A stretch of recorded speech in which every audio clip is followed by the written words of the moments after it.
Recently, with the coming and going of the 2024 presidential election, I've seen a rather scary amount of social media discourse around books not being political or not wanting politics in book spaces. Books have and always will be political, especially in a country where it used to be illegal for Black people to read. Literally illegal. When books are still being banned in our country, we can't just sit around and pretend that books are not political. They might be in some ways. When books are still being banned, we can't just sit around and pretend that books are a happy little escape place. And they might be an escape for us, but we cannot ignore the political messaging that is inherent in all stories. I've also seen a lot of confusion online about how exactly we got here. And while I don't have exact answers for you, I do think that a lot of people don't have a great understanding of what social movements are and the social movement that led to the triumph of Donald Trump in 2024. This is something that a lot of people don't necessarily understand, and even people like sociologists don't completely understand everything or have disagreements over the same exact thing within the same field of study. Still, it is important to look at what we do understand about social movements. I think personally, fiction is a great way to understand the world around us. Revolution and rebellion are the backbone of so many of the stories that we enjoy, especially in fantasy. So many of them tackle these themes, and because of this, I think fiction is a good way for us to understand what's going on in the world and the social movements that got us to this point in time. I think fiction and stories are powerful and we can learn a lot from them. So I am going to use fiction and try to help you understand what a social movement is so that you can have an understanding of how we got to this place that we're in. And hopefully, this will also help you understand the stories that you're consuming, as well as maybe the stories that you're writing. And so I'm here and I've gathered you nerds with me to explain this in a way that only a writer can, by explaining it through the lens of fiction. Maybe you found this video because you're a writer and you want to be able to write revolutions and rebellions better. Perfectly valid. Glad to have you here. But maybe you just want to understand the US and how we got to this point. And maybe traditional methods of trying to understand that haven't worked for you, so let's see if this might. Anyway, my name is Victoria, and this is Philosophy. Part 1, Introduction to Social Movements. So imagine a gathering of strange allies in your Dungeons & Dragons campaign, for instance. You are a band of adventurers. You are united by a common goal, which is your quest, and then you're faced with obstacles, usually an obstacle between good and evil, right versus wrong. Just as these heroes would fight to restore a balance to the kingdom or drive away darkness, social movements bring people together for a shared mission to create change in the real world. So, okay, this is where we're going to start getting explain it to me like I'm 5, and I am going to explain it to you like you're a middle schooler who just like binge read The Lord of the Rings for the first time. And maybe you watch a lot of science fiction and fantasy.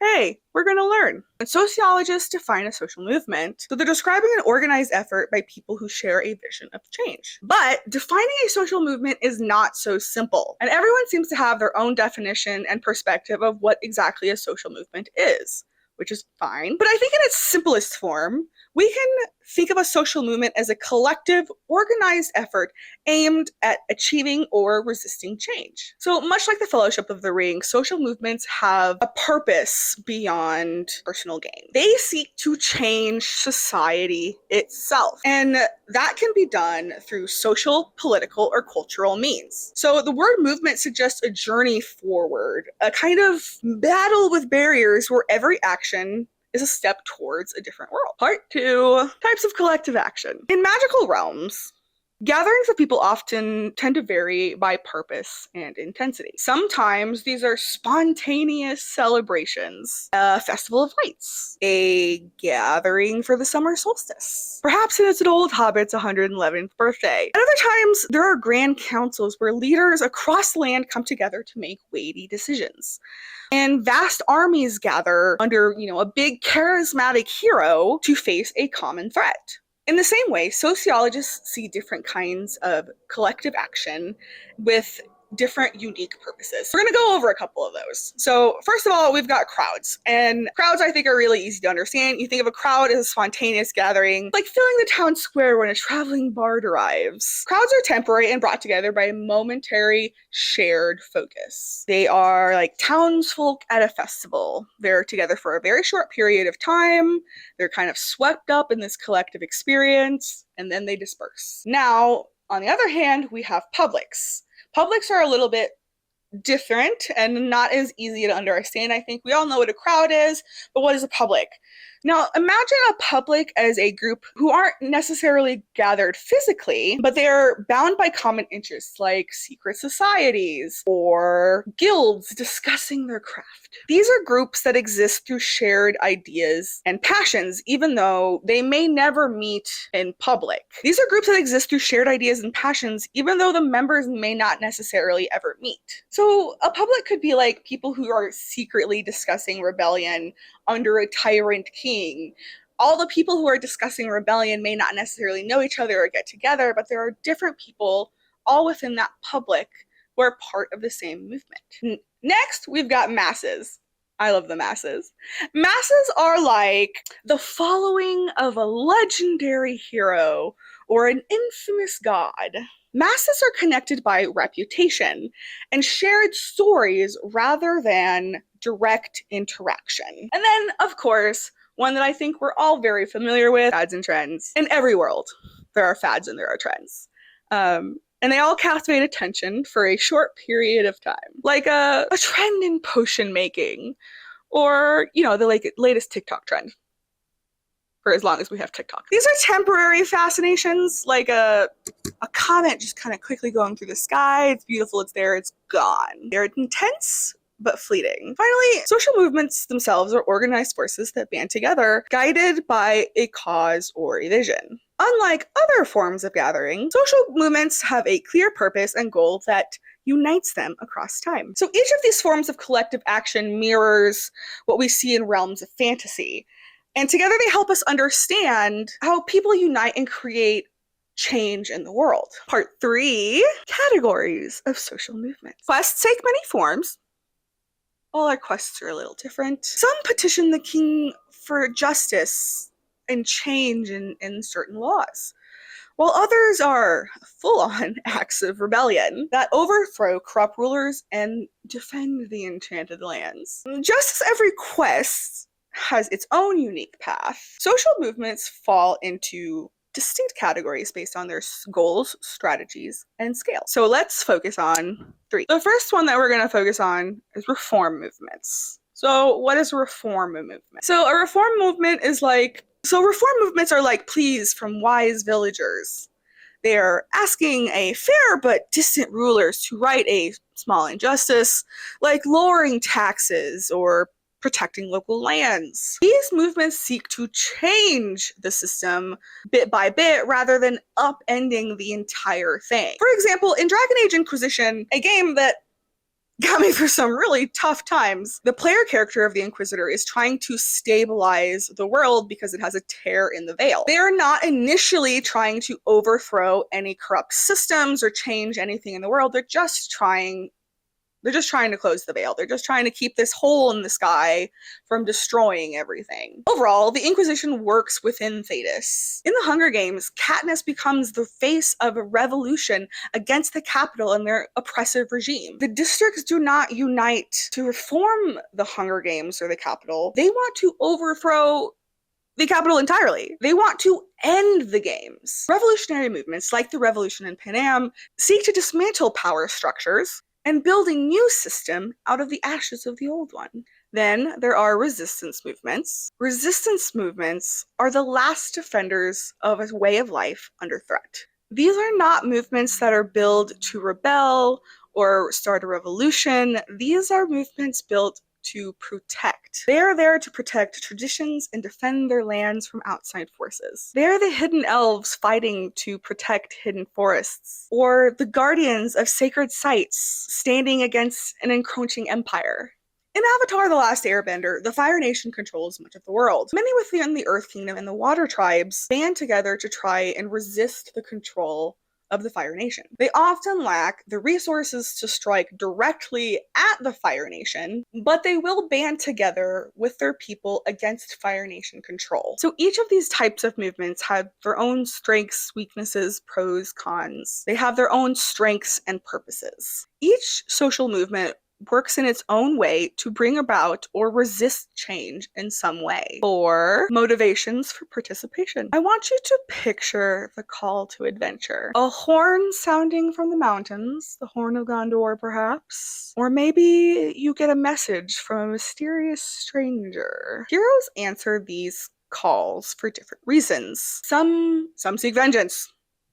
Some just are seeking vengeance. But others are driven by loyalty to their clan, perhaps. In the same way, people join social movements for varied reasons. And these motivations give movements their unique character and energy. Sociologists use two main theories to understand motivations behind joining social movements. Number one, grievance theory. So grievance theory centers on the idea that people join movements out of a shared sense of injustice. Similar to how a warrior seeks to avenge a wrongdoing or fight against a greater evil, the grievance is the spark that ignites their quest. It turns a personal frustration into collective action. In both Dragon Age and the Witcher franchises, elves are presented as an oppressed, colonized people.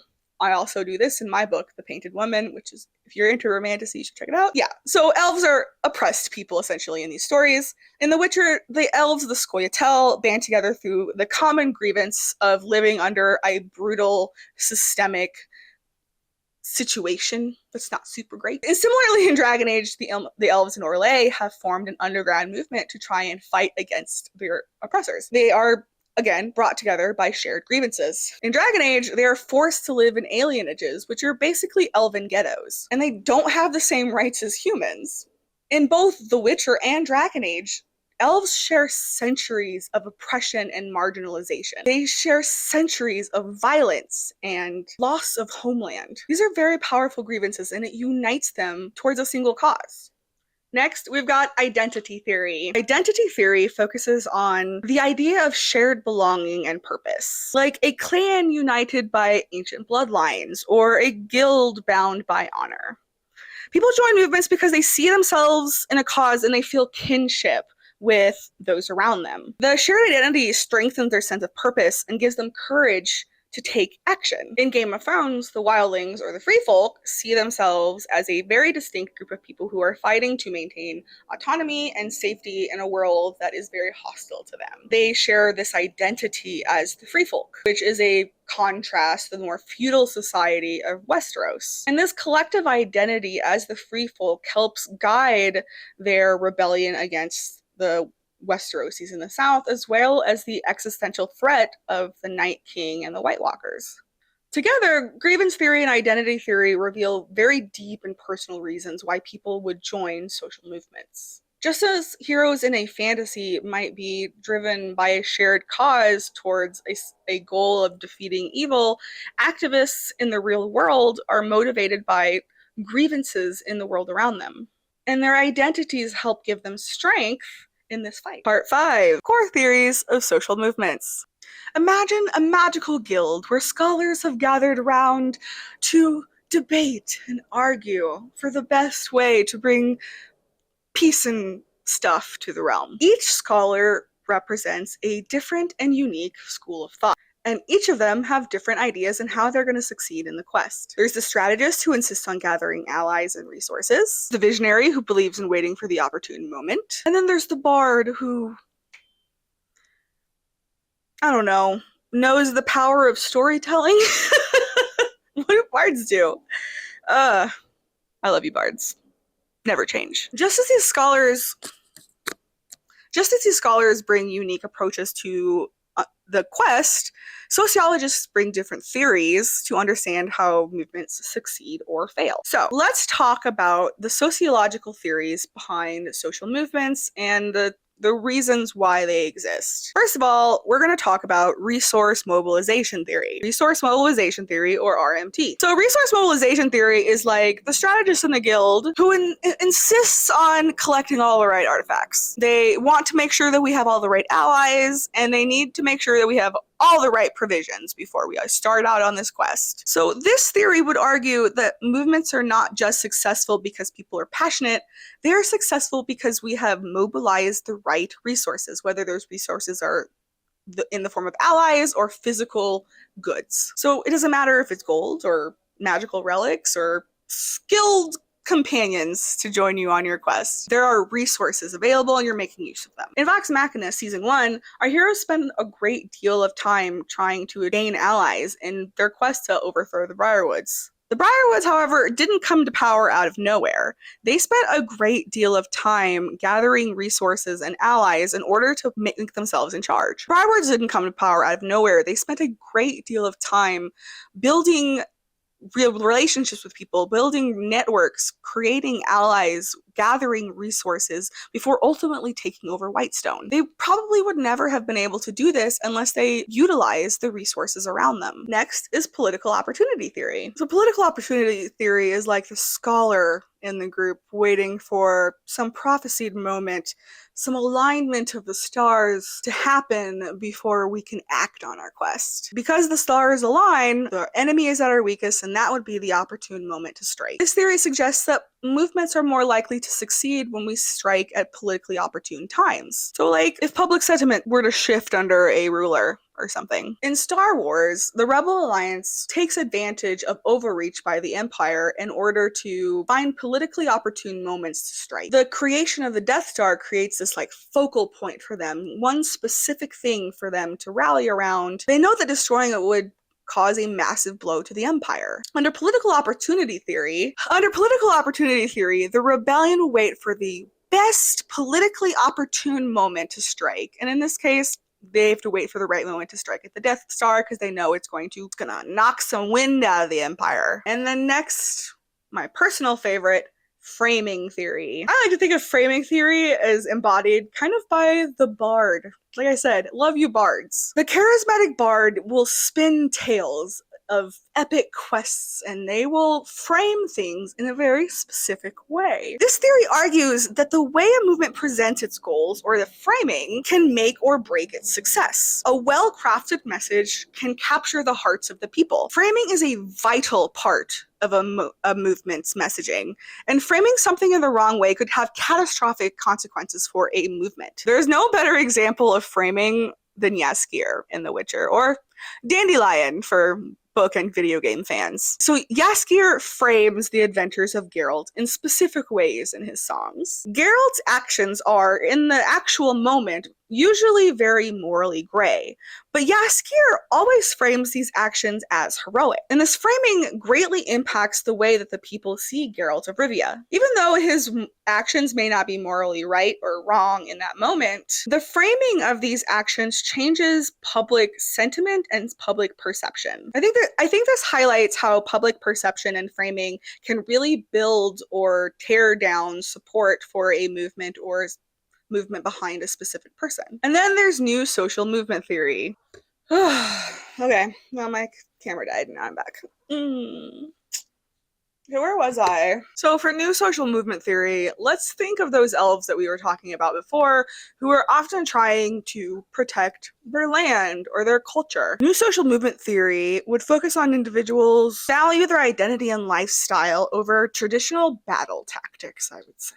Unlike movements that focus on economic issues, NSM highlights movements that are rooted in identity, culture, and personal belief. Like those elves who are fighting to protect their land and fighting for the world that they are being oppressed in. In Avatar: The Last Airbender, there is a pretty stark difference between the Air Nomads and the Fire Nation. The Air Nomads are more spiritual, more philosophical, while the Fire Nation is more militaristic. And as the Fire Nation seeks to dominate the world, their two cultures come to clash.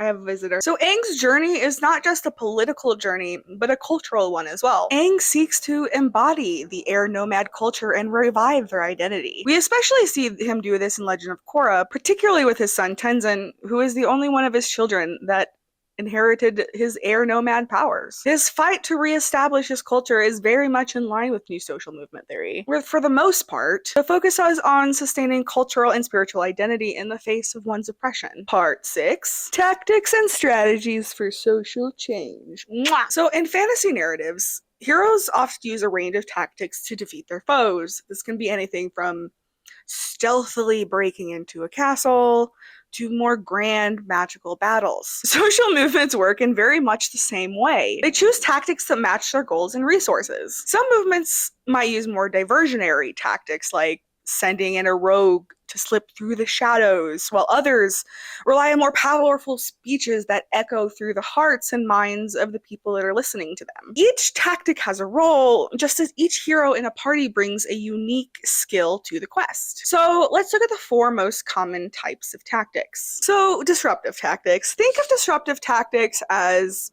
the smoke bomb that the rogue sends into the middle of the crowd to cause a scene, or the illusions that a mage casts to cause disruption within the enemy ranks. These actions interrupt daily life and they force people to pay attention. They're often used as a way for a movement to convey urgency, and in doing so, they shake the foundations to make sure that their message is heard. Take, for instance, again, in the Hunger Games, Katniss uses the symbol of the Mockingjay to cause disruption. Through the symbol of the Mockingjay, through this, she inspires people to start acting out against the Capitol's control. For instance, they've got the 3-finger salute, and you start seeing people acting out against the guards, the Capitol guards. These actions create a ripple through society. These direct actions break people out of their apathy and inspire them towards action. There are nonviolent direct action. So nonviolent direct action is think of them as enchanted defenders who use protective spells to hold their ground, standing as a barrier of sorts. They don't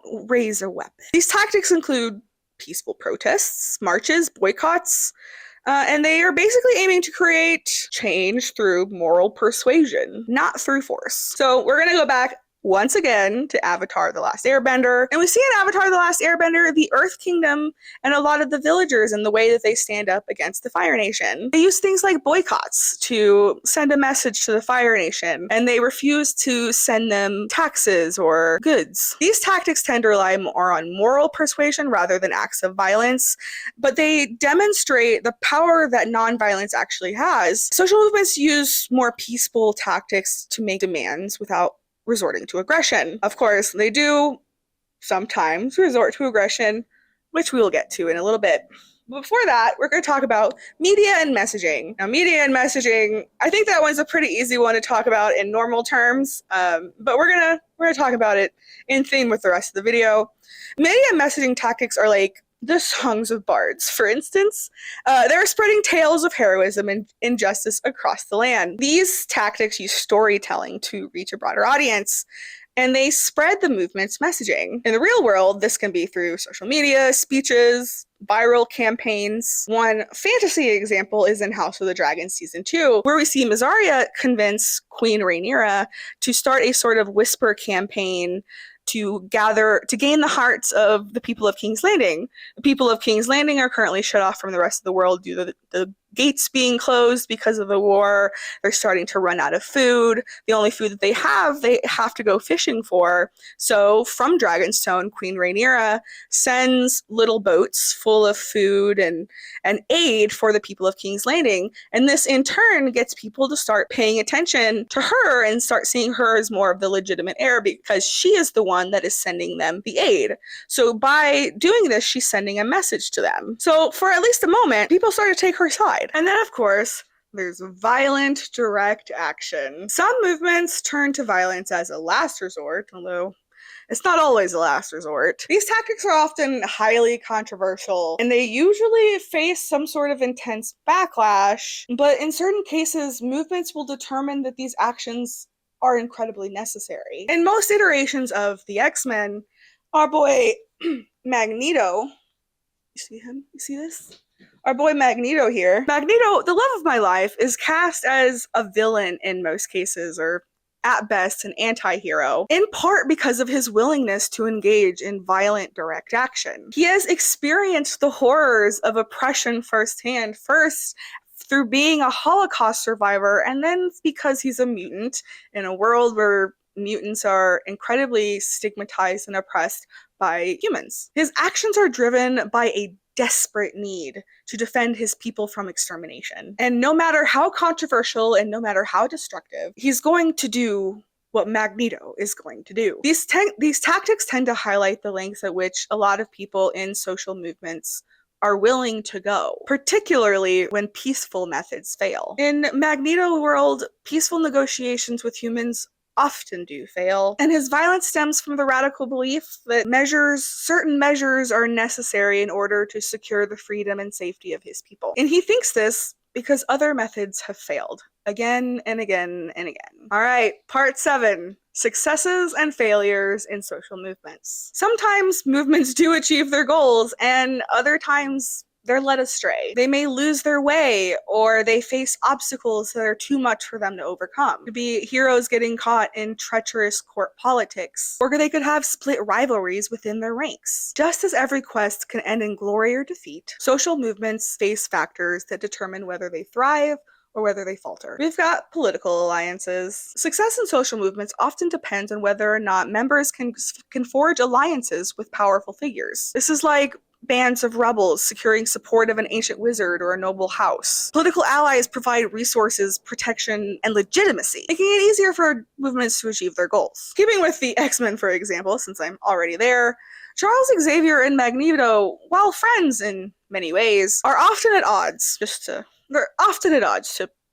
put it simply. They represent opposing yet very interdependent schools of thought within the mutants' right movement. They represent opposing yet interdependent thought within the mutants' right movement. Despite these differences, Magneto and Xavier often form temporary alliances, and they understand that in the end they have the same goal, ensuring the survival of mutant kind. This goal requires collaboration, even if their general ideologies do not match. Alliances prove legitimacy, strength, and resources, which can lead to the success of a movement, and not having those things can be its downfall. And of course, public support. Much like a hero's reputation amongst the townsfolk, a movement's success often relies on public support. When people believe in a cause, it becomes a lot harder for powers that be to ignore. As a movement grows its numbers, it increases its strength. Take, for instance, Daenerys Targaryen in Game of Thrones. Let's set aside the white saviorism for a moment. That could be its literal own video,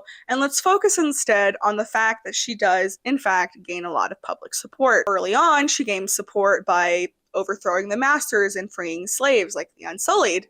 And then later she gained support with people like the Northerners by allying herself with Jon Snow. At the end of the day, she gains a lot of support and a lot of followers, and we're not going to talk about how that actually played out, but in a better world where that story had a better ending, public support explains a lot of how she's able to do the things that she's able to do, dragons notwithstanding. Of course, there's effective resource management, which sounds very exciting, I know. But a well-prepared movement is like a quest that provides armor and potions and provisions. With resources managed wisely, movements can endure long campaigns and achieve steady progress. In Star Wars, the rebellion is almost always out-resourced and outnumbered. Because of this, they are forced to allocate their resources very, very wisely. They have a limited supply of ships, they have a limited amount of weapons, and they have a limited supply of people at their disposal. In order to maximize the impact they have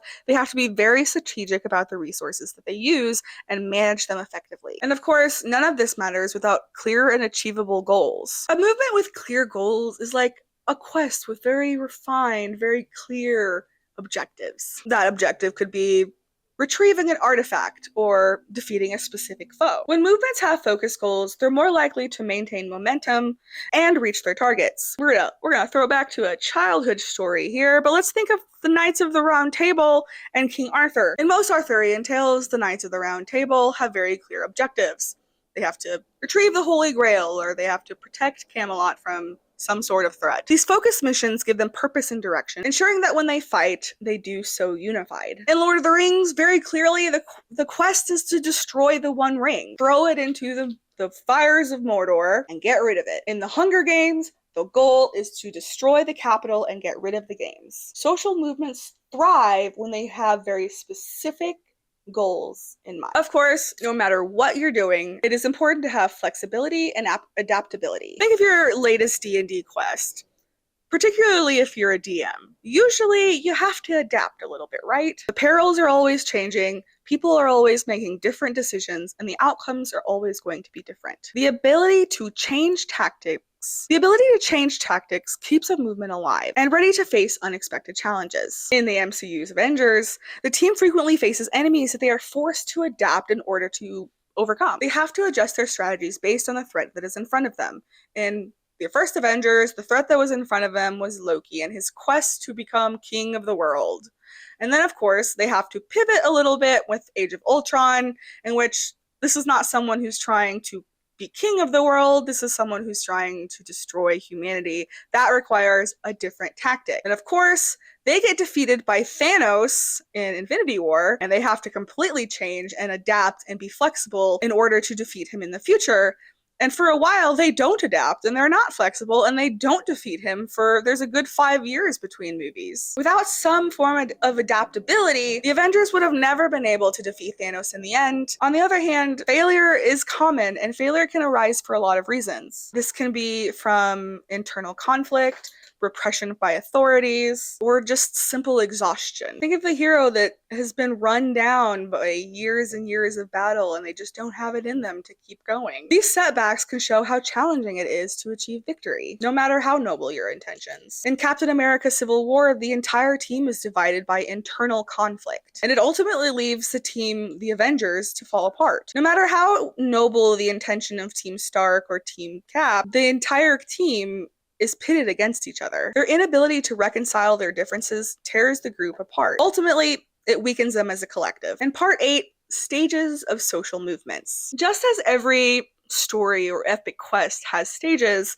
from the call to the adventure to the final battle, social movements also have a journey that they follow. Each stage marks a new chapter in the movement's life. Understanding these stages helps us understand how movements grow and transform, and it also helps us understand the challenges that they face along the way. First, we've got the emergence. This is right at the beginning. This is the inciting incident in your story. The emergence is like a call to adventure that stirs a few brave souls to adventure. This is a call that people can't ignore. A few brave souls realize that there's a problem, they can't ignore it, the quest begins. At this stage, the movement is small and unstructured. The goals are still forming. Then we've got coalescence. So coalescence happens as movements start to gain followers. This is a stage where leaders start to emerge and plans are made and strategies are begun to be followed. This is when the fellowship forms, banding together under a shared banner. Then there is my least favorite part, bureaucratization. To maintain momentum, movements often have to enter bureaucratization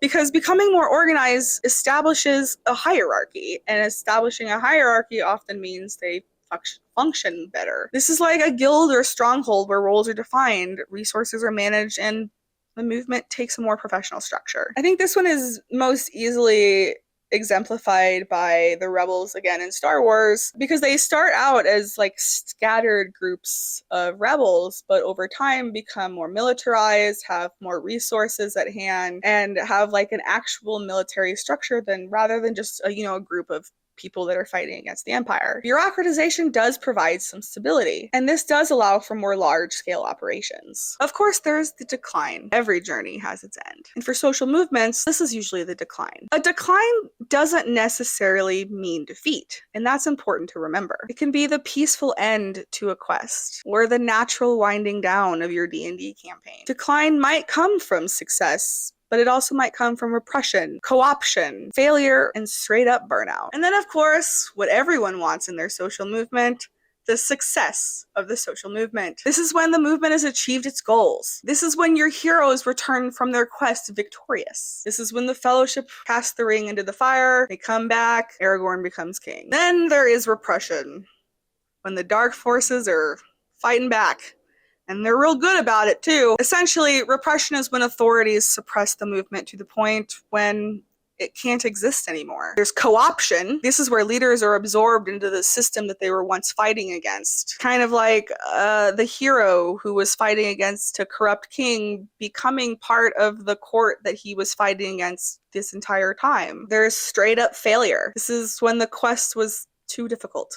It was too much for the people involved. It was too difficult and the movement simply fades away. Of course, there is burnout, which I think a lot of people are familiar with. This is the adventurer who is weary from battle. The movement has lost its strength and grown weary. Each of these paths reflect how movements, like quests, face different fates and have different lifespans. Even in decline, the spirit of the movement can live on, inspiring future generations, just as legends do in fantasy realms. Even in decline, the spirit of a movement can live on, and it can inspire future generations, just like legends do in fantasy stories, or just the way fantasy stories can inspire us. And part 9, practicality versus theory. So in sociology and in the world of social movements, there tends to be this battle between sociologists, people who study social movements, and the activists on the ground. The debate between theory and practicality is very much like the classical divide between a scholar and a warrior. So you think of the sage who is poring over material and histories in order to find the best strategy versus the knight who practices battle and is sharpening their blade. They are ready to charge into action. In social movements, scholars offer frameworks and insights, while activists focus on making change happen. Both of these roles are essential. Both of them. Scholars and activists do tend to clash over these things, though. In my opinion, the most successful quests are the ones where the mage and the warrior are able to work together. They complement each other's strengths. In the same way, I think theory through sociologists and practice through activists can balance each other out. And when we are able to align these two things, that is when social movements are at their strongest. When theory and practice collide, then social movements are stronger. So there you have it, social movements in a nutshell. This video took me a lot longer to write than I expected it to, several months longer. But for my first YouTube video, I really wanted to make sure I did things as right as I could. And there's nothing like practice. You can only get better by practicing, and in the end, I just had to make this video, no matter how imperfect it is, no matter how many times I looked away from the camera to read my script. I had to make this, and I hope that you guys learned something from this. I think that the media that we consume reflects the world around us, and I think that it can reflect the ideologies that we hold and the ideologies of the people who have created it. I think that media can reflect the social movements that are happening, and I think that they can give power to actual social movements on the ground in real life. I do hope that this gave you a better understanding of real life social movements, how they impact our world, and maybe if you're a writer, maybe you learned how to write social movements a little bit better. If you're a reader, maybe you learned how to analyze and inspect the rebel stories in the books that you are reading. Anyway, let me know what you thought down in the comments. Hopefully by the time I have this video up, I will also have my Patreon set up. If not, I'll make sure to go back and add it to the links. But for now, have a good day. I'll see you nerds later.